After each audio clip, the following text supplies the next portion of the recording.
The thesis of this book is that Christ's resurrection and ascension place him as the beginning of the eschatological fulfillment of the new creational kingdom. Therefore, and more specifically, he is the beginning fulfillment of the following Old Testament end-time expectations, which are addressed in the chapters listed. 1. The resurrected Christ is the last Adam, Son of God, and true Israel, chapter 3. 2. He is the temple, chapter 4. 3. He was true Israel, chapter 5. 4. He was justified, declared to be righteous, holy, perfectly sanctified, and redeemed, chapter 6. 5. He was a king-priest who had the status of having successfully endured the end-time tribulation, chapter 7. 6. He was a mission-oriented returnee from exile who sends his word throughout the earth, and he was reconciled to God, chapter 8. 7. Christ comes to be identified with the Spirit, filled and led by the Spirit, chapters 9 and 10. 8. Christ achieves righteousness, fulfilling the law, chapters 11 and 12. 9.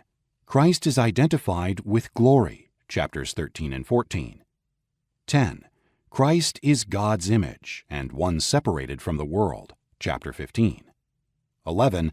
The resurrected, regenerated Christ is a new creation, chapters 16 and 17.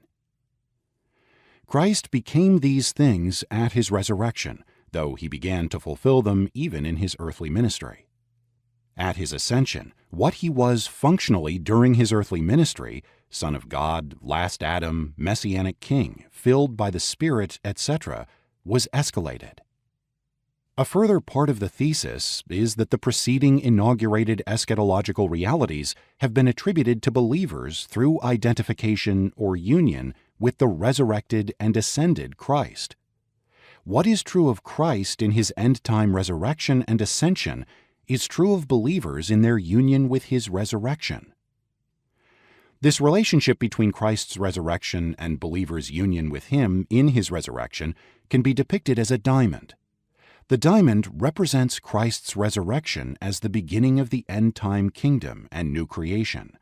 The facets of the diamond are the specific eschatological realities that Christ became and that also accrue and are attributed as benefits to believers in union with the resurrected Christ. When believers come into union with Christ, they are imprinted with all the benefits that Christ possessed at his resurrection and ascension.